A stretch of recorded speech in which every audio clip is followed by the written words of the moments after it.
여러분, 이집트 남쪽에 다합이라는 곳에 다합 블루홀이라는 곳이 있다고 해요. 옆에 다합 블루홀. 여기서 간단히 블루홀이라고 하면요, 이전에 있었던 해저 동굴이 붕괴가 되거나 혹은 해저 암석의 용해로 인해서, 그러니까 바다 한쪽이 움푹 패이게 되면서 만들어지는, 약간 쉽게 땅으로 치면 구덩이 같은 그런 곳이라고 생각하시면 돼요. 땅으로 치면 구덩이 같은 블루홀.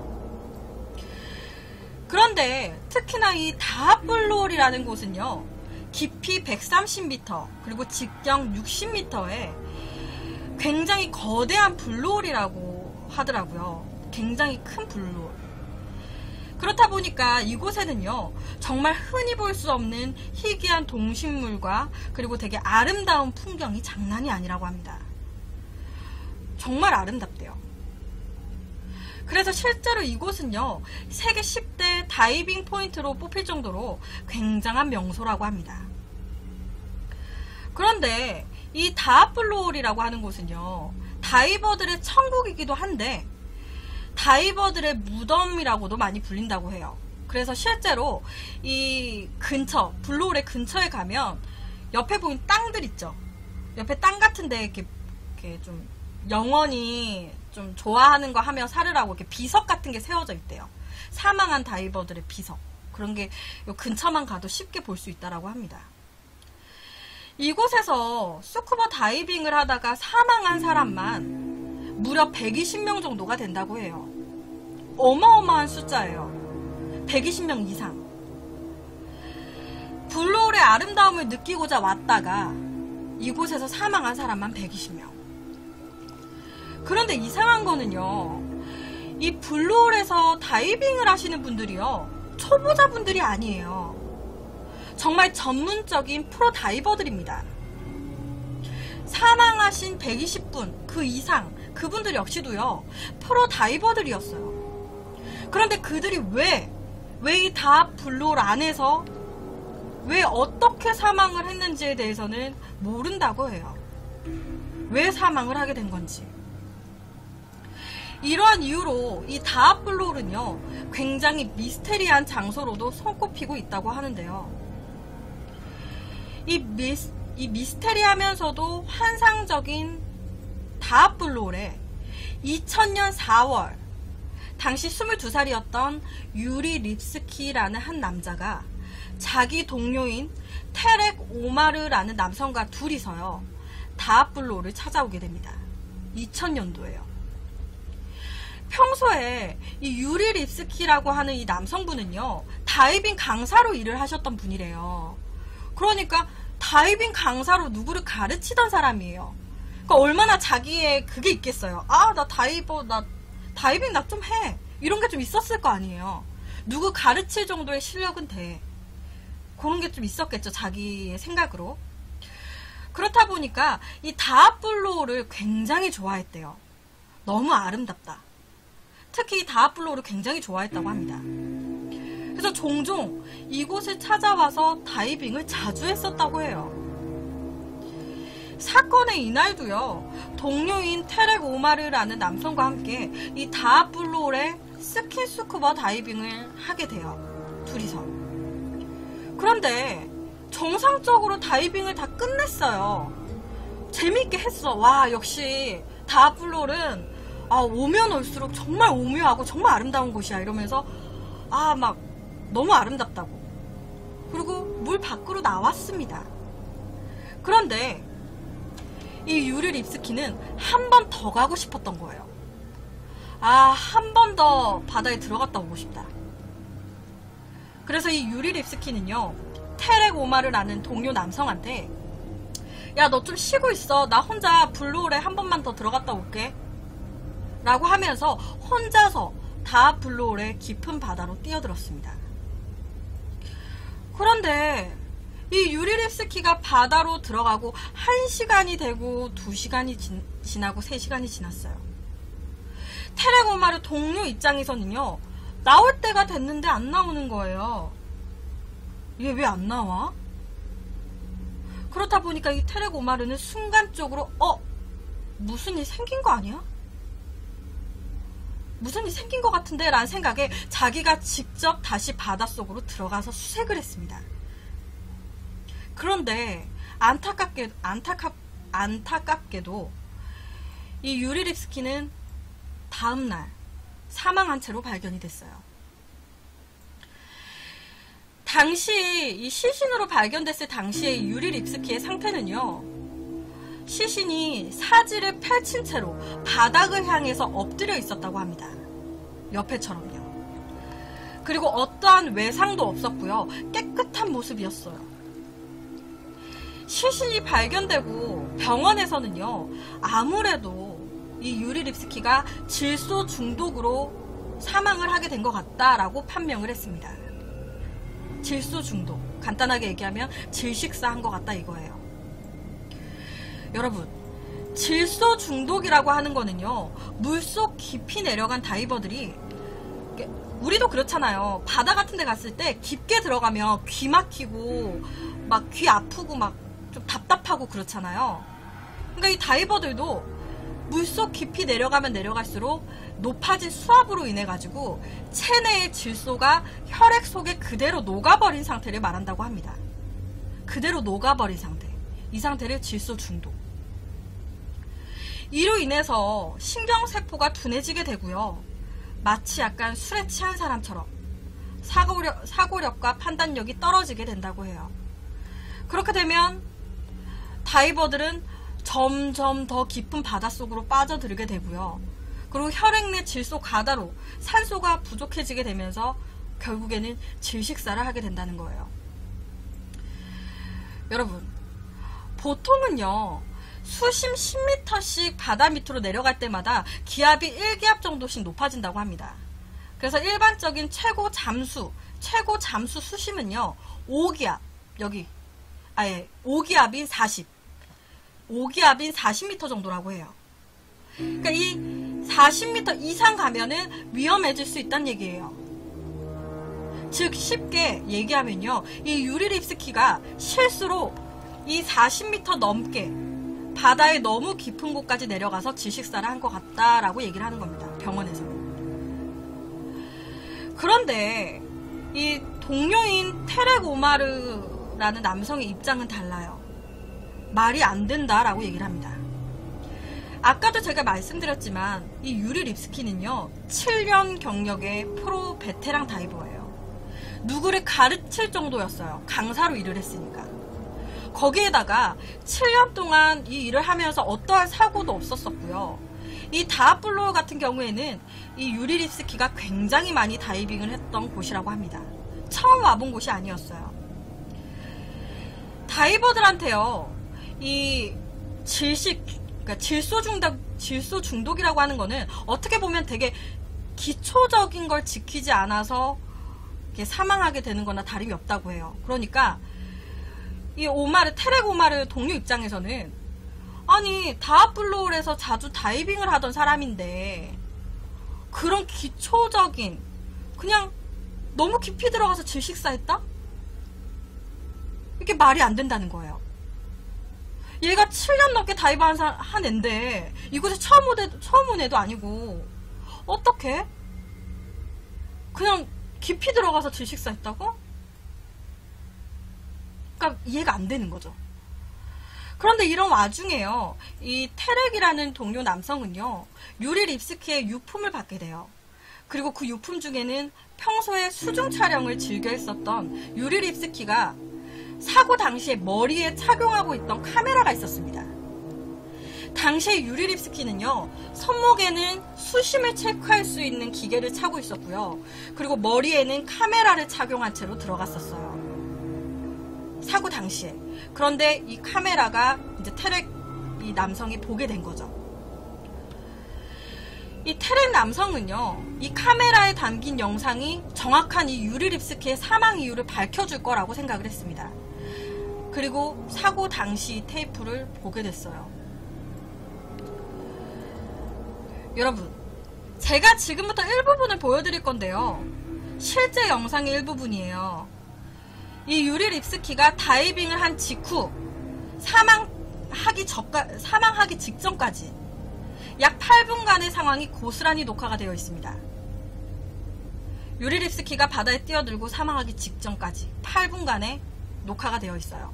그런데 이 영상에는요, 몇 가지 이상한 점들이 있었습니다.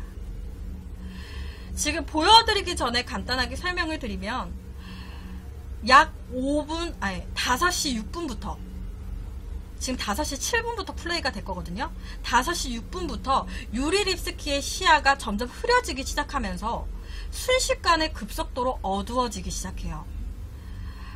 그리고 여러 사람들은 아무래도 이때가 유리 립스키가 가라앉고 있는 것 같다라고 예상되는 시점이라고 합니다. 그 부분을 제가 지금 틀어드릴 건데 한번 봐보세요, 여러분.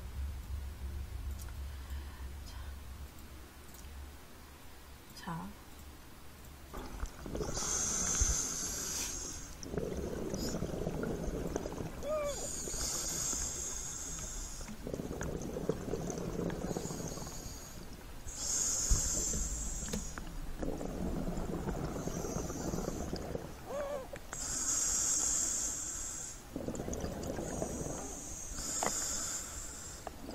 점점 약간 어두워지는 거 느껴지시나요, 지금?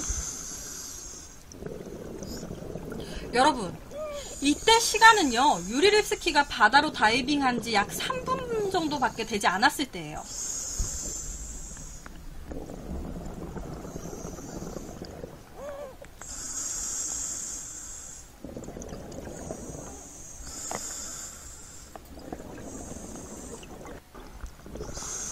점점 약간 어두워지는 거 느껴지시죠?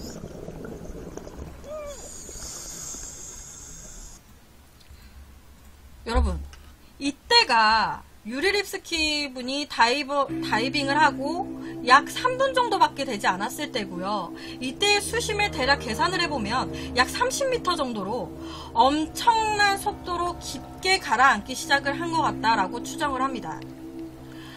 다이버들은요, 보통 장비를 굉장히 산소통에 막 무겁게 착용을 하고 있다 보니까 밑으로 너무 위급하게 가라앉는다라고 판단이 되면 장비를 하나씩 벗는다고 해요. 그래서 당시에 이 유리 립스키 남성도 바다 밑으로 빠르게 내려가면서 위급하다라고 판단이 돼서 장비를 하나씩 벗었습니다. 그만 내려가려고. 그런데도 불구하고 계속 밑으로 끌려 내려갔어요. 하강 속도는 줄어들지 않았습니다. 마치 누군가가 바닥의 밑에서 유리 립스키를 끌어당기고 있는 듯이 말이죠. 제가 하나를 또 더 보여드릴 거예요, 여러분. 지금 옆에 영상 같은 경우에는요, 제가 좀 크게 보여드릴 건데 자세히 보시면요, 5분 9분 죄송합니다. 5시 9분 8초경에 그러니까 지금 현재 보여드리는 이 화면을 보시면요, 제가 표시를 해놨어요. 지금 여기서 조금 더 보시다 보면 표시를 해놓은 부분이 보이거든요. 그때 알 수 없는 물체 하나가 포착이 됐습니다. 지금 제가 보여드리는 화면에. 지금 맨 처음에는 제가 어디에서 뭐가 나타났는지 표시를 안 해놨어요. 그래서 못 찾으시는 분들이 있으실 수도 있거든요. 근데 두 번째 화면에는 제가 표시를 했습니다. 그래서 혹시나 보시는데 문제가 없으셨으면 좋겠어요. 지금 다시 한번 보여드릴게요.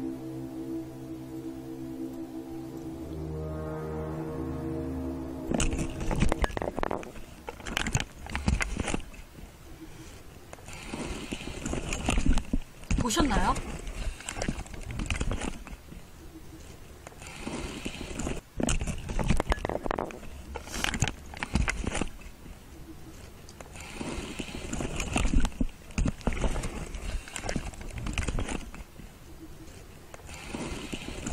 뭔가가 나타났다가 쓱 사라지는 게 보여요.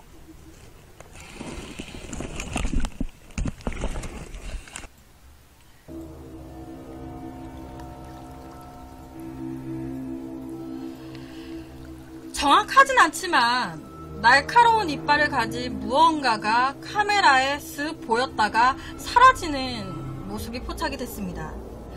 당시에 워낙 빠른 속도로 지나간 데다가 일부만 촬영이 됐다 보니까 이게 공격성을 가진 심해어인지 아니면 이게 그냥 지나가던 물고기인지 아니면 우리가 그냥 흔히 얘기하고 있는 심해 괴물인지 아니면 우리가 알지 못하는 새로운 어떤 생물인 건지 정체를 알 수가 없는 상황이에요. 도대체 이게 뭔지. 지금 제가 이 카메라에 찍혀있는 이 무언가 알 수 없는 물체를 캡처를 했거든요. 자, 이게 위에가 캡처한 거예요. 그리고 이 아래 사진은 조금 더 잘 보이게끔 수정을 한 수정본이고요. 그리고 원래가 이게 원본입니다. 이렇게 지금 확연하게 뭐가 있는 것 같죠? 약간 이렇게 모래바람인 것 같진 않아요. 그죠? 그리고 이 다음 사진은요, 두 개를 더 보여드릴 건데, 자, 이 알 수 없는 물체가 왼쪽 아래 방향으로 갈 때 사진이에요. 지금 밑에랑 한번 보시면 뭔가 끝에 투명하거나 혹은 하얀 것이 달렸고 몸체 중간에 무언가 있는 것 같은 느낌. 정확하진 않아요. 정확하진 않은데 이거 옆에를 한번 꺼드릴게요. 이것도 꺼야지 딱 보이니까 이렇게 마치 약간 물고기의 지느러미 같기도 해요. 그리고 아까 보여드린 영상 속에서 알 수 없는 이 물체가 이동을 할 때 꼬리를 치는 듯한, 오리발을 차는 듯한 모습도 살짝 보이기도 합니다. 제가 한 번 더 영상을 보여드릴게요.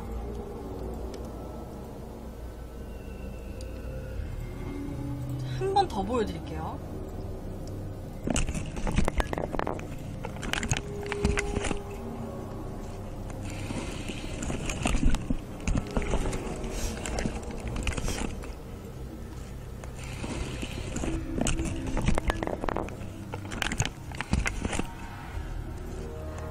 여러분, 이 화면 속에 정체를 알 수 없는 무언가가 나타나고 나서요, 이 유리립스키가 몸을 요동치기 시작했고요.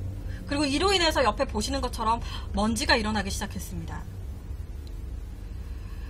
여러분, 이 유리립스키가 약 90m, 이것도 보여드릴게요. 유리립스키가 약 90m 정도 지점까지 이르렀을 때 완전히 패닉 상태에 빠졌고 결국에는 호흡기마저 벗은 채로 모래바닥에서 뒹굴다가 익사를 하고 말았어요. 당시에 유리립스키는요, 하나의 일반 공기통을 비롯해가지고 40m 정도까지만 들어갈 수 있는 장비를 가지고 있었어요. 그런 상황에서 하나하나 장비를 벗으면서 마지막 순간에 손목에 채워져 있는 깊이 측정기를 확인해 봤을 때 91m 깊이에 자기가 지금 혼자 떨어져 있다는 걸 느꼈겠죠. 91m 깊이에 내가 지금 혼자 있는 거예요. 그때 이 유리립스키가 느꼈을 공포는 짐작도 되지 않습니다. 91m 정도면 옆에처럼 앞도 안 보였을 것 같아요. 그리고 또 하나 이상한 것은요, 이 유리립스키가 가라앉기 전인 5분 6초 5시 6분 12초경에 의문의 소리가 또 하나 들립니다. 5시 6분 12초경. 우선은 제가 이거를 좀 크게 보여드릴게요. 이게 지금 뭐냐면, 유리립스키가 깊은 바닷속으로 내려가면서 자꾸 수심을 체크하고 있는 거예요. 지금 보시면 76 나오고 점점점 깊어지는 게 손목 그 수치게 보여요. 지금 82. 계속 내려가고 있는 거예요, 지금. 이때 느꼈을 공포가 장난이 아니었을 거라고 생각이 됩니다. 하나도 안 보이죠? 그리고 또 손목을 체크했을 때 93m까지 내려온 거예요, 지금. 이때 발버둥을 치기 시작했고요.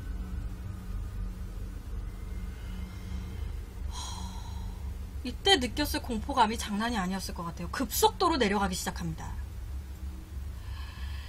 그리고 아까 제가 말씀드렸던 5시 6분 12초경 5시 6분 12초경에 의문의 소리가 하나 녹음이 됐어요. 그걸 제가 들려드릴게요. 5시 6분 12초경입니다. 지금 5시 6분 4초죠.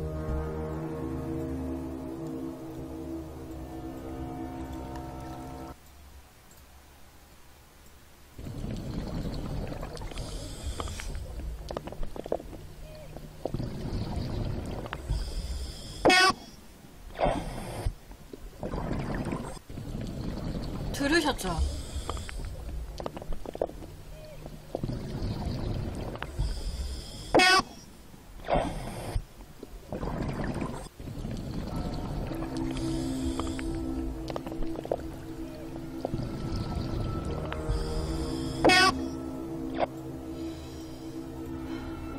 여러분, 지금 약간 삐 소리 같기도 하고 뭔가 알 수 없는 소리가 하나 들렸어요. 얼핏 들으면은 기계음처럼 들리기도 하는 소리인데요. 자세히 들으면 약간 헬프라고 하는 것처럼 들리기도 한다고 합니다. 도와달라, 헬프. 그런데 이게 지금 또 왜 문제가 되는 건지 아세요? 이게 왜 되게 좀 이상하다라고 하는 이유가요. 당시 유리 립스키는 호흡기를 물고 있었기 때문에 말을 할 수가 없는 상황이었어요. 그리고 주위에는 보시는 것처럼 아무도 없는 상황이었습니다. 그리고 물속에서는요, 사람의 소리가 잘 전달이 되지 않아요. 아예 전달이 안 되는 건 아니지만 카메라나 이런 녹음 장치에 이런 소리가 들리게 하려면 엄청 크게 말을 해야 된다고 합니다. 엄청 크게 말을 해야 이 정도로 들린다고 해요. 그런데 호흡기를 물고 있었는데, 그리고 이것에 대해서 몇몇 사람들은요, 그냥 삑 하는 그냥 일반 잡음 아니냐, 물이 어딘가에 부딪히는 소리라든지 물속의 진동 소리 아니냐라고 하시는 분도 계세요. 그런데 정확히 알 수가 없어요. 이 영상에 대해서 여러 전문가들이 이제 미국이나 이제 이런 호주나 이런 곳에서 이거 이제 분석을 했어요, 이미. 근데 여러 가지를 추정을 했을 때 사람의 소리라고 해도 좀 이상한 거고요, 물의 소리라고 해도 좀 이상하대요. 그러니까 몰라요. 도대체 어떻게 이런 소리가 카메라에 녹음이 된 건지. 또 하나의 강력한 설은요, 이 유리 립스키가 갑자기 무언가 이끌리듯이 막 땅으로, 바다의 땅 밑으로 가라앉은 이유가, 유리 립스키가 하강 조류라고 해서 옆에 화면처럼 땅에서 기류가 급강하게 되면 토네이도가 생깁니다. 여러분, 토네이도 아시죠? 땅 위에 생기는 이런 거. 그런데 조류 같은 경우에도요, 물속에 토네이도가 생기는 걸 말한다고 해요. 하강 조류, 물속의 토네이도.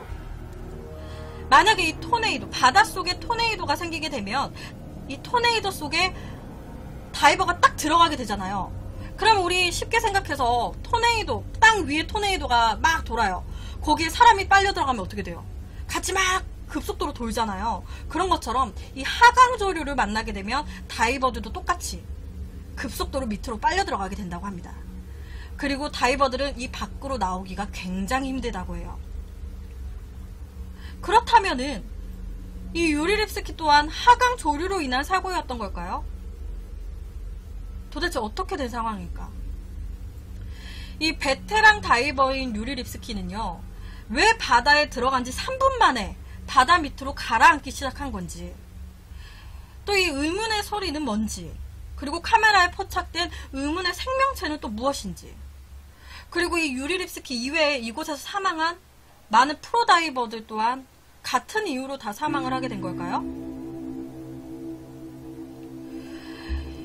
여러 가지 이야기가 있어요.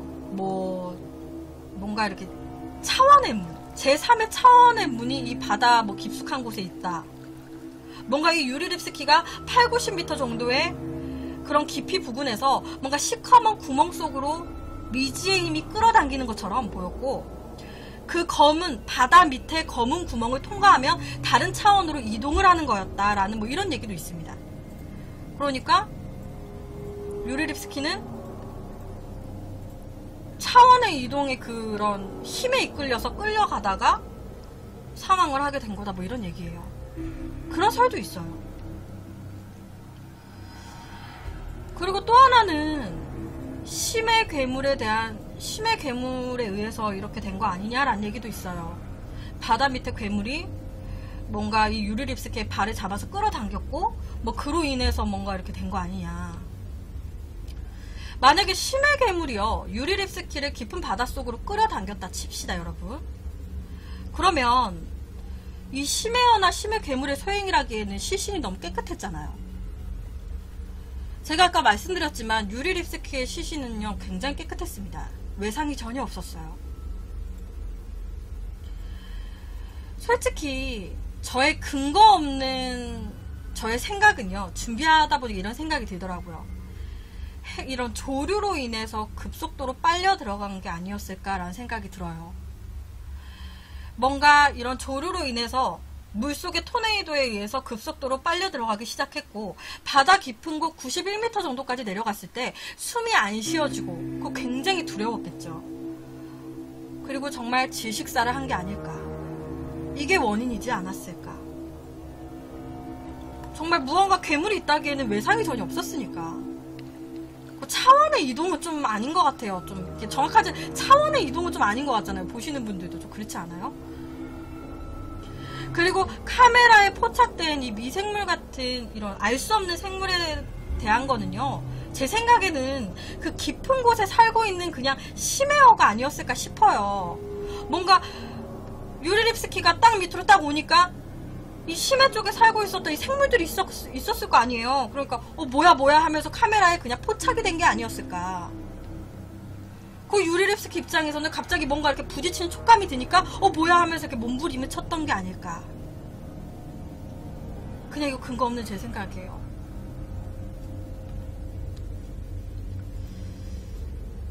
과연 이 유리립스키가 사망한 진짜 이유는 뭐였을까요?